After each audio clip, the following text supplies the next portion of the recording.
ہمارے پاس سفارش کا مطلب تھوڑا سا الٹا سمجھ لیا گیا ہے۔ وہ کیسے؟ آدمی اپنی زبان سے بولتا ہے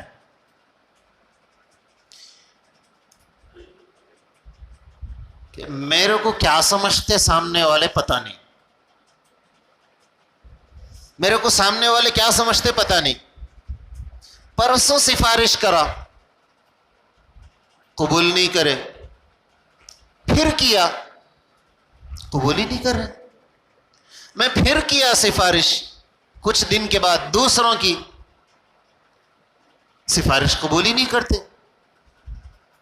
اب ایک مرتبہ کیا، کچھ مہینے کے بعد پھر کیا، کچھ مہینے کے بعد پھر کیا۔ مثال کے طور پر کسی کو جاب پر چڑھانا تھا یا کسی کو مصیبت سے نکالنا تھا یا کسی کا تعاون کرنا تھا، ہم نے سفارش کی۔ ہمیں کرنا نہیں ہے، ہم تو صرف سفارش کر رہے ہیں، کرنے والا دوسرا ہے۔ ہم نے کسی بندے کی سفارش کی، قبول نہیں ہوئی۔ چند دنوں کے بعد دوسرے آدمی کی سفارش کی، قبول نہیں ہوئی۔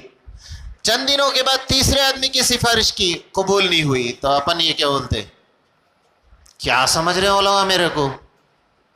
پہلی مرتبہ چلو جان دو نہیں قبول کرے، کم سے کم 3 مرتبہ کر دیا، یہ تیسری سفارش تو قبول کرنا تھا۔ نہیں آتا اپنے کو بھی موقع، جب آیا تو اپن بھی دبائے تو سمجھ میں آنا۔ میرے بھائی تم سفارش کرنا چاہ رہے ہیں، نہیں ظلم کرنا چاہ رہے ہیں، یہ تو ظلم ہوا۔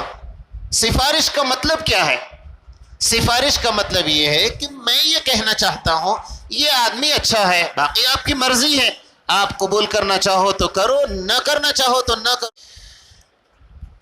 دونوں جہاں کے سردار حضرت محمد الرسول اللہ صلی اللہ علیہ وسلم کا اس واقعے کو آپ سنیں، آپ کو سمجھ میں آئے گا سفارش شریعت کی نظر میں کیا ہے، ہم کس حیثیت کے ہیں اور ہماری حیثیت کیا ہونی چاہیے، یہ سمجھ میں آئے گا۔ پوری روئے زمین پر سب سے زیادہ مقدس اگر کوئی ہے تو وہ حضرت محمد الرسول اللہ صلی اللہ علیہ وسلم کی ہستی ہے۔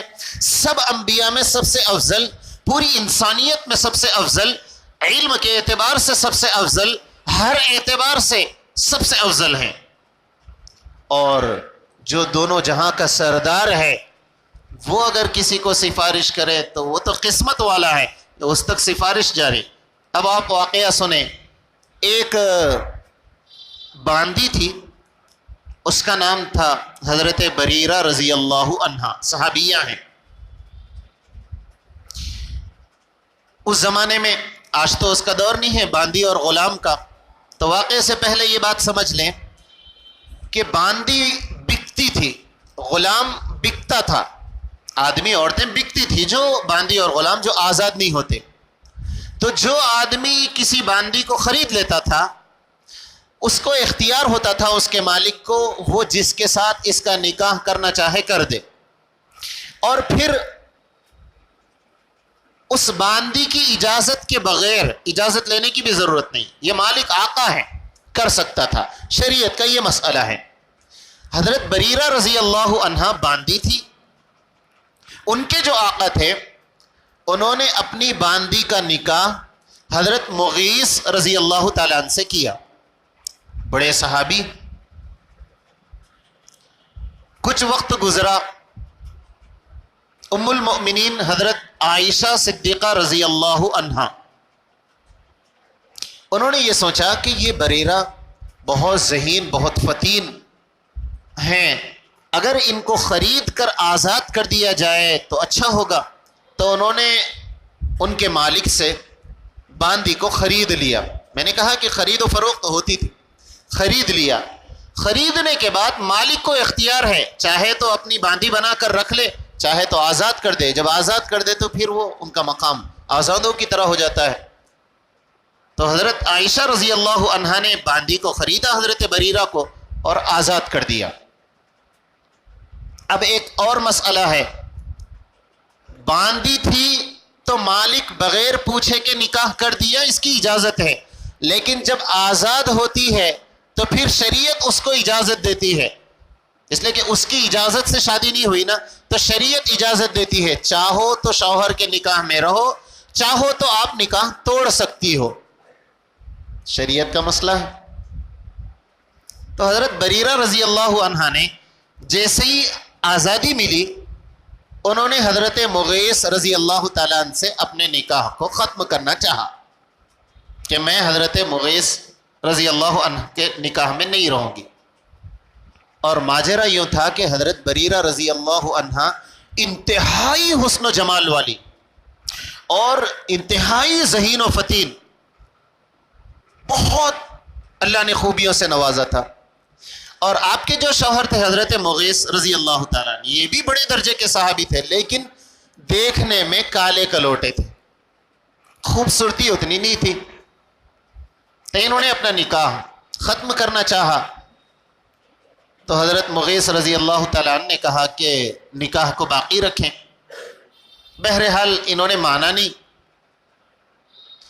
اب حضرت عبداللہ ابن عباس رضی اللہ تعالیٰ عنہ جو مفسر قرآن ہیں، وہ بیان کرتے ہیں کہ میں نے مدینہ کے گلیوں میں حضرت مغیث رضی اللہ تعالیٰ عنہ کو دیکھا، اتنی محبت تھی حضرت بریرہ سے، اتنی محبت تھی کہ حضرت مغیث مدینہ کی گلیوں میں روتے ہوئے پھرتے تھے، اور اتنا روتے تھے کہ آنسوؤں سے داڑھی مبارک تر ہو جاتی تھی، اتنی محبت، اتنا لگاؤ۔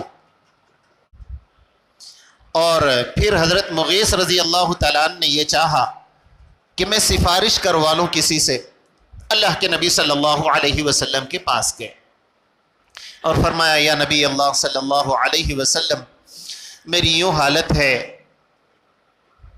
آپ میری سفارش کر دیں حضرت بریرہ سے۔ اللہ کے نبی صلی اللہ علیہ وسلم نے فرمایا ٹھیک ہے، اور پھر آپ نے سفارش کی۔ اب ذرا توجہ سے سنیں، مجھے یہ واقعے کو بتا کر سفارش کو سمجھانا ہے۔ اللہ کے رسول صلی اللہ علیہ وسلم نے حضرت بریرہ کو بلوایا اور آپ نے فرمایا بریرہ، تم حضرت مغیث سے نکاح کر لیتی دوسری مرتبہ۔ حضرت بریرہ رضی اللہ عنہا اب تک باندی تھی، اور باندیوں کی اتنی حیثیت نہیں ہوتی معاشرے کے اندر، کم درجے کے ہوتے ہیں، ان کے مسائل کسی موقع پر آپ سنیں گے یا سنے ہوئے ہوں گے، ان کے حقوق بھی کم ہوتے ہیں، درجہ بھی کم۔ درجے میں حضرت بریرہ باندی ہیں بہت کم، اور جو سفارش کرنے والے ہیں وہ اللہ کے نبی صلی اللہ علیہ وسلم، صرف بڑے نہیں بلکہ پوری دنیا میں سب سے بڑے ہیں، سفارش کرنے والے نبی ہیں اتنے بڑے۔ تو جب سفارش کی تو حضرت بریرہ رضی اللہ عنہا نے پوچھا یا نبی اللہ صلی اللہ علیہ وسلم، آپ مجھے حکم دے رہے ہیں تو میں سر خم تسلیم کر لوں گی اور نکاح میں چلی جاؤں گی، اگر آپ مجھ سے سفارش کر رہے ہیں، آپ نے پوچھا یہ حکم ہے یا سفارش ہے؟ اللہ کے نبی صلی اللہ علیہ وسلم نے فرمایا سفارش۔ کیا فرمایا؟ جی سفارش ہے۔ تو جب اللہ کے نبی صلی اللہ علیہ وسلم نے فرمایا سفارش ہے، تو حضرت بریرہ رضی اللہ عنہا نے فرمایا کہ مجھے قبول نہیں ہے۔ آ رہی نا بات سمجھ میں؟ سب سے روئے زمین پر سب سے بڑے کوئی ہو سکتے ہیں تو وہ اللہ کے نبی ہیں، اور جس کو سفارش کر رہے ہیں وہ سب سے چھوٹے ہیں، یعنی باندی ہے، لیکن سفارش قبول نہیں ہوئی۔ اللہ کے نبی صلی اللہ علیہ وسلم نے ذرا برابر ناراضگی کا اظہار نہیں فرمایا۔ یہی سفارش کا درجہ ہے۔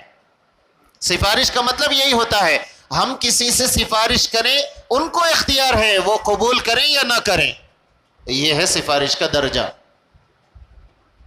اور پھر ایک سوال یہاں یہ آتا ہے، اللہ کے نبی صلی اللہ علیہ وسلم نے سفارش کیوں کی؟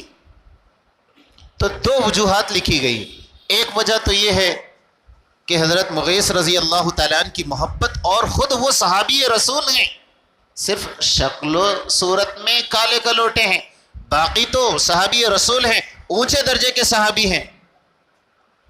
اور دوسری وجہ یہ ہے کہ ان کے بچے بھی تھے، ان کے بچوں کے باپ ہیں یہ، اگر ساتھ میں رہ لو گے تو باپ ساتھ میں رہے گا، ماں باپ ساتھ میں رہیں گے، اس لیے اللہ کے نبی صلی اللہ علیہ وسلم نے سفارش کی۔